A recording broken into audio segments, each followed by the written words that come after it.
150 bike. তো এই বাইকের ফুল সার্ভিস করব। বাইকটা আসছে হচ্ছে সাভার থেকে। তো বাইকের অবস্থাটা একটু দেখাই। বাইকের অবস্থাটা খুবই করুণ অবস্থায় আছে। ভিতর সাইডে একদম বাজেভাবে ময়লা আটকায় আছে। তো আমরা এই বাইকটা সার্ভিস করব। তো কী কী সার্ভিস দিয়ে থাকি আমি এক্স্যাক্ট বলে দিচ্ছি, পুরো ভিডিওটা দিব না আজকে। তো প্রথমত আমরা বাইকের পুরাটা ওয়াশ করব, 3টা স্তরের ওয়াশ করব। এই বডি প্লাস্টিকগুলো ভালো করে ক্লিন করব, 3টা স্তরের ক্লিন হবে। তো এরপরে ফুয়েল ট্যাঙ্কিটা ক্লিন করব, ইনসাইড আউটসাইড। কার্বোরেটরটা ক্লিন করব, accelerator cable, class cable clean করব, ফ্রন্ট রেয়ার ক্যালিপারটা ভালো করে ক্লিন করব, এরপরে গ্রিস করে দিব। এছাড়াও প্রত্যেকটা নাট বোল্ট আমরা গ্রিস করে দিব।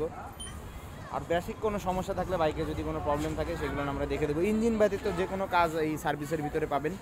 তো যারা দূর থেকে আসেন মোটামুটি 6 থেকে 7 ঘন্টা হাতে সময় নিয়ে আসবেন। আর যারা সার্ভিস করতে আসতে চান অবশ্যই স্ক্রিনে দেওয়া নাম্বারে যোগাযোগ করে আসবেন। ভালো থাকবেন।